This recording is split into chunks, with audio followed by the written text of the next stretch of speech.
Hello दोस्तों, स्वागत है आप सभी का एक और न्यू वीडियो में। आज से हम नया सीरीज शुरू करने जा रहे हैं सेमीकंडक्टर फिजिक्स का, जो एमडीयू के सिलेबस के अकॉर्डिंग ही इसमें आपको कंटेंट दिया जाएगा। कोई बोरिंग तरीका नहीं, बहुत ही ईजी वे में सारे कॉन्सेप्ट्स क्लियर करेंगे और उससे रिलेटेड जो क्वेश्चन आते हैं एग्जाम में उसको भी देखेंगे और जितने भी डेरिवेशन है सारे अच्छे से करेंगे, बिल्कुल ईजी वे में, कोई बोरिंग नहीं आपको फील होगा। तो ये इसके फर्स्ट यूनिट है। आज फर्स्ट यूनिट कवर करेंगे। फर्स्ट यूनिट में है इलेक्ट्रॉनिक्स मटेरियल्स। इलेक्ट्रॉनिक्स मटेरियल में सबसे पहले देख लेते हैं क्या क्या इसमें आते हैं। तो यहाँ पे है सबसे पहले free electron theory, density of state, energy band diagram, Kronig Penney model, energy band, EK diagram, direct indirect gap, types of electronic materials, occupation, probability, Fermi level, effective mass and phonons. इतने सारे topics है first unit में। तो आज हम यही एक topic देखेंगे, फ्री इलेक्ट्रॉन थ्योरी। तो चलिए शुरू करते हैं। सबसे पहले जान लेते हैं क्या होता है। तो फ्री इलेक्ट्रॉन थ्योरी कहता है कि एटम्स के अंदर इलेक्ट्रॉन्स होते हैं, ठीक है, जो कि उस एटम से बिल्कुल अलग होते हैं और एटम के किसी भी पर्टिकुलर न्यूक्लियस के अराउंड नहीं घूमते हैं। इसका मतलब है कि इलेक्ट्रॉन जैसे कि एक तरह के फ्री होते हैं और उन्हें अपने ही मन से घूमना होता है। इस थ्योरी को हम सिंपल एग्जांपल से समझ सकते हैं। मानो कि एक स्कूल के प्लेग्राउंड में बहुत सारे बच्चे खेल रहे हैं। हर बच्चे के पास अपनी अपनी जगह है और सब अपने अपने मन से खेल रहे हैं। ये बच्चे इलेक्ट्रॉन्स हैं और प्लेग्राउंड एटम है। सब बच्चे अपने अपने जगह से आगे पीछे घूम रहे हैं। कुछ बच्चे इधर उधर दौड़ रहे हैं, कुछ बच्चे अपने खुद के खेल खेल रहे हैं। इस तरह से एटम के अंदर इलेक्ट्रॉन्स भी अपने अपने जगह से घूमते हैं और खुद के मन से बिहेव करते हैं। इस थ्योरी का मतलब यही है कि इलेक्ट्रॉन्स एक तरह से फ्री होते हैं और उन्हें अपने मन से घूमना होता है, जिससे कि उनका बिहेवियर एटम्स के अंदर अलग अलग हो सके। बस इतना समझ लीजिए कि यही इलेक्ट्रॉन्स के एक तरह से फ्री होते हैं और उन्हें अपने मन से घूमना होता है, जिससे कि उनका बिहेवियर है ना एटम्स के अंदर अलग अलग हो सके। तो यही यहाँ पे लिखा हुआ है। तो ये था फ्री इलेक्ट्रॉन थ्योरी का बेसिक से एक्सप्लेनेशन। उसके बाद इसको 3 स्टेज में डिवाइड किया गया। सबसे पहले क्लासिकल फ्री इलेक्ट्रॉन थ्योरी और second quantum free electron theory और थर्ड जोन थ्योरी। तो हम 2 ही बात करेंगे, क्लासिकल फ्री इलेक्ट्रॉन थ्योरी और क्वांटम फ्री इलेक्ट्रॉन थ्योरी। सबसे पहले जानते हैं क्लासिकल फ्री इलेक्ट्रॉन थ्योरी क्या होता है। तो क्लासिकल फ्री इलेक्ट्रॉन थ्योरी सबसे पहले डेवलप किया गया था ड्रूड एंड लॉरेंस 1900 में। तो इसका मतलब यहाँ पे लिखा हुआ है मेटल्स कंटेन फ्री इलेक्ट्रॉन, ठीक है, जो रिस्पॉन्सिबल होता है इलेक्ट्रिकल कंडक्टिविटी एंड और लॉ भी ओबे करते हैं क्लासिकल मैकेनिक्स के। तो मैं इसको अच्छे से समझाता हूँ। इस थ्योरी का यूज मेटल जैसे कि कॉपर, सिल्वर, गोल्ड के इलेक्ट्रॉन बिहेवियर को समझाने के लिए किया जाता है। इस थ्योरी के अनुसार, ठीक है ना, इस थ्योरी के अनुसार मेटल्स के अंदर के इलेक्ट्रॉन फ्रीली मूव कर सकते हैं। जैसे कि भूखे बच्चे पार्क में दौड़ते हैं। अगर आप किसी पार्क में जाते हैं तो आप देखेंगे कि बच्चे इधर उधर भाग रहे होते हैं। ऐसे ही मेटल्स के अंदर इलेक्ट्रॉन भी आपस में भागते रहते हैं। इस थ्योरी के अनुसार ये इलेक्ट्रॉन्स ना तो किसी पर्टिकुलर डायरेक्शन में मूव करते हैं और ना ही किसी पर्टिकुलर एनर्जी लेवल को फॉलो करते हैं। इस थ्योरी को समझाने के लिए आप पार्क में जाकर बच्चों को ऑब्जर्व कर सकते हैं और देख सकते हैं कि वो कैसे इधर उधर भागते रहते हैं। इसी तरह मेटल्स के अंदर इलेक्ट्रॉन्स भी है ना फ्रीली मूव करते हैं। तो बस यही है क्लासिकल फ्री इलेक्ट्रॉन थ्योरी। तो उसके बाद क्लासिकल फ्री इलेक्ट्रॉन थ्योरी का ये फीचर्स है, आप इसको पढ़ लीजिएगा। फीचर्स है, उसके बाद ये इसका सक्सेस यही है कि it verifies Ohm law, it explains electrical and thermal conductivity of metals, it derives Wiedemann Franz law. और इसके लिमिटेशंस भी है यहाँ पे, ये क्यों फेल हो गए ये सब एक्सप्लेन नहीं कर पाए। तो पढ़ लीजिएगा खुद से, इसका डिस्क्रिप्शन में नोट्स दे देंगे, ये वाला पीडीएफ का लिंक। उसके बाद बात करते हैं क्वांटम फ्री इलेक्ट्रॉन थ्योरी। यहाँ पे देखते हैं क्वांटम फ्री इलेक्ट्रॉन थ्योरी क्या कहता है। 1928 में सोमरफील्ड नामक एक साइंटिस्ट था जो डेवलप किया था क्वांटम फ्री इलेक्ट्रॉन थ्योरी को। ये कहते हैं फ्री इलेक्ट्रॉन्स है ना move with a constant potential. जो फ्री इलेक्ट्रॉन होते हैं ना वो कांस्टेंट पोटेंशियल के साथ मूव करते हैं और ये सिंपल सा क्वांटम लॉ को ओबे करते हैं। तो चलिए इसको एकदम अच्छे से समझते हैं। इस थ्योरी के मुताबिक इलेक्ट्रॉन एक ऐसे वेव के रूप में होते हैं जिसे हम इलेक्ट्रॉन वेव फंक्शन कहते हैं, और जब हम उन्हें एक इलेक्ट्रिक फील्ड में डालते हैं तो उनकी वेव फंक्शन एक अलग से शेप बनाती है। ये वेव फंक्शन की शेप इलेक्ट्रॉन्स के एनर्जी लेवल्स को भी डिफाइन करती है। जैसे जैसे हम इलेक्ट्रिक फील्ड की इंटेंसिटी बढ़ाते हैं, इलेक्ट्रॉन्स के एनर्जी लेवल्स भी बढ़ जाते हैं और वो अपने प्रीवियस एनर्जी स्टेट से बाहर निकलने लगते हैं। इस तरह से क्वांटम फ्री इलेक्ट्रॉन थ्योरी की मदद से हम मेटल में घूमते हुए इलेक्ट्रॉन्स को बिहेवियर को समझ सकते हैं और ये भी पता लगा सकते हैं कि इलेक्ट्रिकल फील्ड की इंटेंसिटी को बढ़ाने से इलेक्ट्रॉन्स के एनर्जी लेवल कैसे बदलते हैं। ठीक, मैं इसे एक बार और रिपीट करता हूँ, अच्छे से समझिएगा। ये थ्योरी यही कहता है कि इलेक्ट्रॉन एक ऐसे वेव के रूप में होते हैं ना, जिसे हम इलेक्ट्रॉन वेव फंक्शन कहते हैं, और जब हम उन्हें एक इलेक्ट्रिक फील्ड में डालते हैं, मतलब इस जो ये इलेक्ट्रॉन वेव फंक्शन है इसको इलेक्ट्रिक फील्ड में डालें तो उनकी वेव फंक्शन है ना एक अलग से शेप बनाती है।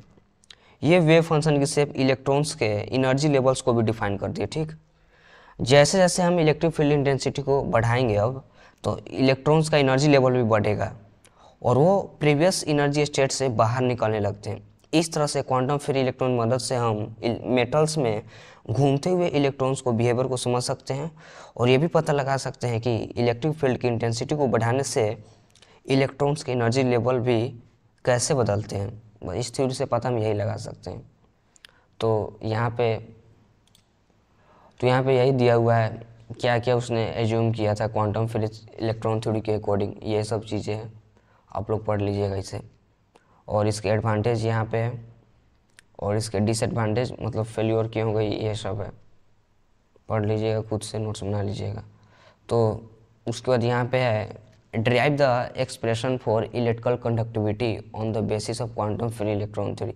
इस थ्योरी के अकॉर्डिंग ये ड्राइव किया गया, किसको ड्राइव किया गया, फॉर्मूला ड्राइव किया गया इलेक्ट्रिकल कंडक्टिविटी का। तो सबसे पहले जान लेते हैं इलेक्ट्रिकल कंडक्टिविटी क्या होता है।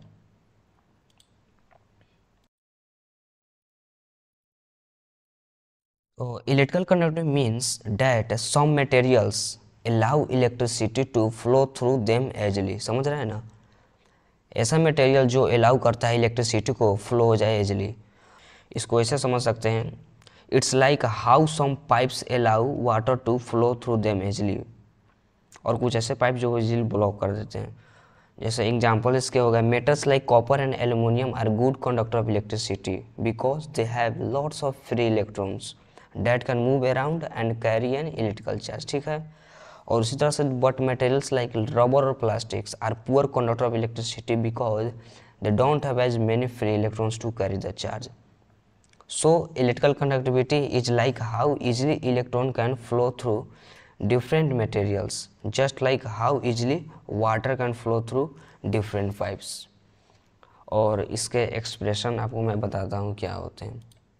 यहाँ पे इलेक्ट्रिकल कंडक्टिविटी का मतलब बताया जा रहा है, electrical conductivity is a measure of how well a material conduct electricity, और it is defined as the ability of a material to conduct electric current per unit length and per unit cross sectional area. ठीक है ना, जब इसको electric field के अंदर लाया जाता है, इसको इसे भी समझ सकते हैं, it is a measure of how easily electric charge can flow through a material. ये एक्चुअली मेजर करता है how easily electric charge can flow through a material. और इसके SI यूनिट क्या होते हैं, साइमेंस पर मीटर। तो चलिए इसके फॉर्मूला ड्राइव करते हैं, किसके बेसिस पे, यहाँ पे कह रहा है क्वांटम फ्री इलेक्ट्रॉन थ्योरी के बेसिस पे। तो चलिए इसका ड्राइव करते हैं। तो चलिए ड्राइवेशन शुरू करते हैं। इलेक्ट्रिकल कंडक्टिविटी का फॉर्मूला पहले देख लेते हैं क्वांटम फ्री इलेक्ट्रॉन थ्योरी के बेसिस पे। उसका फॉर्मूला हो जाता है यहाँ पे सिग्मा से रिप्रेजेंट करते हैं, और यहाँ हो जाएगा N e² टाउ अपॉन में m इफेक्टिव मास। ये हो जाता है फॉर्मूला क्वांटम फील्ड थ्योरी पे। ठीक है, और एक और जो होता है ना थ्योरी, उसके बेसिस पे हो जाता है इफेक्टिव मास m नहीं होगा, यहाँ पे सिंपली हो जाएगा N e² tau upon m। ये हो जाएगा क्लासिकल फील्ड थ्योरी के पे। तो हमको ड्राइव क्या करना है, इस पर ड्राइव करना है। तो चलिए इसका ड्राइवेशन शुरू करते हैं। तो इसका हम बेसिक से पॉइंट बताते हैं आपको कैसे याद रखना है। मतलब डेरिवेशन के टाइम आपको डेरिवेशन निकालने के लिए इलेक्ट्रिकल कंडक्टिविटी का ये होता है सिग्मा। सिग्मा का फॉर्मूला क्या होता है? J by E. मतलब जे यहाँ पे करेंट डेंसिटी है, हमको तो जे चाहिए तब में जाकर पुट करें तो हमको आएगा। तो जे कैसे निकलता है? तो जे का आपको फॉर्मूला याद रखना होगा।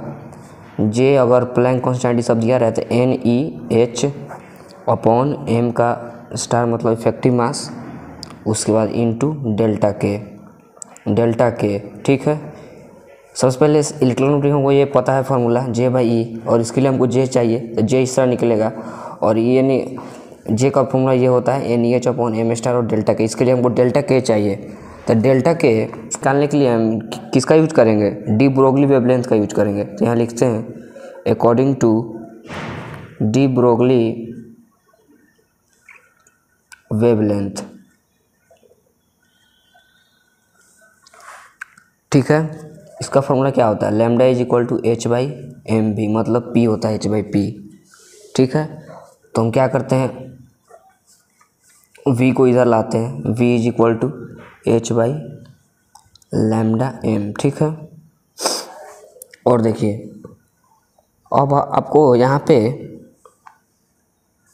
क्या लिख सकते हैं, इसको आप एच बाई लैम्डा को आप लिख सकते हैं एच के अपॉन एम लिख सकते हैं। यहाँ पे क्या हो जाएगा? के हो जाएगा वेव वेक्टर। ठीक है, इसको लिख सकते हैं। हमने बेसिकली क्या किया, एच बाई लैम्डा को एच के फॉर्म में लिख दिया। ठीक है, तो यहाँ से हमारे v कितनी आ गई? v is equal to H K upon M आ गई। ठीक है, एच के अपॉन एम, ये v आ गई। ठीक है, अब आपको क्वांटम फ्री इलेक्ट्रॉन थ्योरी में वहाँ पे आप पढ़े होंगे, तो उसमें क्या होता है, यहाँ पे फोर्स आता है जो कि charge of electron applied magnetic field, उसका फॉर्मूला होता है। ठीक है, तो यहाँ पे एफ, तो हमको यहाँ पे एफ का इक्वेशन एक मिल रहा है, F is equal to E into E. ठीक है, यहाँ पे ई चार्ज हो गया और ये अप्लाइड मैग्नेटिक फील्ड हो गया यहाँ पे एक। तो यहाँ पे आप इसको दिमाग लगाइए, यहाँ पे हमको फोर्स कैसे आएगा कि इसको हम इक्वल करें। तो इसको फोर्स लाने के लिए हम ये सिंपल सा एक्सीलरेशन का फॉर्मूला को पता ही होगा, D V by D T होता है, वो ला देंगे। तो चलिए इसको एक्सीलरेशन लाते हैं। इसको एक्सीलरेशन लाने के लिए क्या करेंगे, ये वाले इक्वेशन को है ना डिफ्रेंशिएट करेंगे। यहाँ पे लिखते हैं differentiate with respect to T, इस वाले इक्वेशन को। तो यहाँ कितना हो जाएगा, D V upon D T is equal to H by M constant, और यहाँ कितना हो जाएगा D K upon D T. ठीक है, D K upon D T ये आ गया। अब देखिए D V by D T को हम क्या लिख सकते हैं, D V by D T को हम सिंपल सा ए लिख सकते हैं। तो यहाँ पे हम ए लिख देते हैं, ए। ठीक है, और देखिए यहाँ पे कितना हो जाएगा, H upon M into D K upon D T, D K upon D T. ठीक है, एम इंटू ए को हम क्या लिख सकते हैं, फोर्स लिख सकते हैं ना। तो एम इंटू ए, तो यहाँ हो जाएगा फोर्स। ठीक है, इसको अच्छे से एक स्टेप और लेते हैं, एम इंटू ए, और ये कितना है, एच नीचे आ जाएगा, एच नीचे, और ये डी टी भी इधर जाएगा, तो डी टी को इधर ले लेते हैं और यहाँ डी के छोड़ देता हूँ। तो यहाँ कितना हो जाएगा, F by H into D T is equal to D K.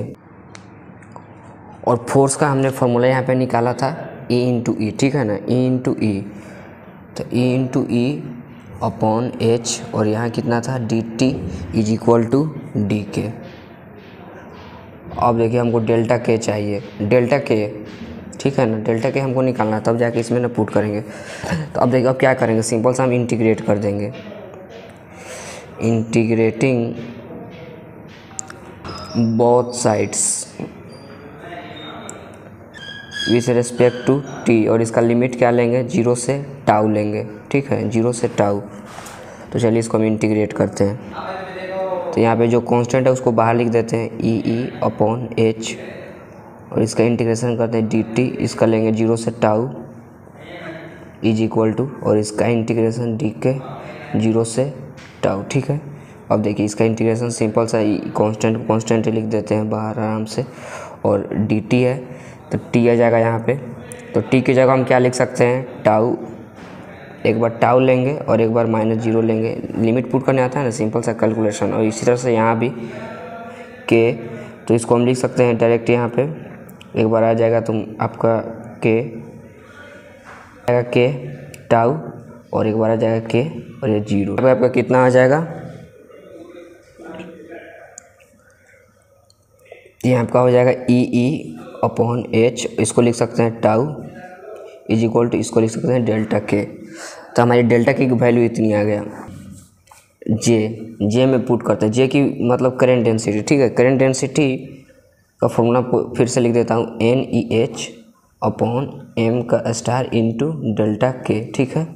अब देखिए यहाँ पे NEH/M स्टार, डेल्टा के की वैल्यू कितनी है, EE टाउ अपॉन H, ठीक है। यहाँ से ये H कैंसिल हो जा रहा है, तो हमारे पास कितना बच जा रहा है, NE² E tau upon M star बच जा रहा है। ये हो गई हमारी J की वैल्यू, ठीक है। अब देखिए, अब हमको क्या चाहिए था, इलेक्ट्रिकल कंडक्टिविटी का हमको फॉर्मूला पता है ना, J/E होता है। तो सिंपल सा इसमें J की वैल्यू हम पुट कर देते हैं। तो J की वैल्यू कितनी है, NE², ये वाली J की वैल्यू NE²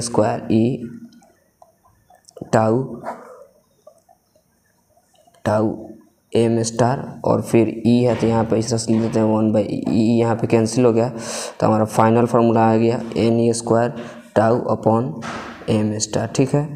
ये हमारी हो गई electrical conductivity on the basis of quantum field theory, ठीक है। आपको इलेक्ट्रिकल कंडक्टिविटी है ना, अलग अलग थ्योरी पर भी आते हैं डेरिवेशन के लिए। एक हो जाता है काइनेटिक थ्योरी ऑफ गैसेस, ठीक है, काइनेटिक थ्योरी ऑफ गैसेस। अब बोलिएगा तो इस पर वीडियो में बना दूंगा। तो बस इस वीडियो में इतना ही था, मिलते हैं किसी दूसरे वीडियो में। आशा करता हूँ बहुत अच्छे तरीके से आपको समझ में आ गया होगा ये दोनों थ्योरी और साथ में ये डेरिवेशन। तो मिलते हैं किसी दूसरे वीडियो में नेक्स्ट टॉपिक के साथ। तब तक have a nice day, thanks for watching.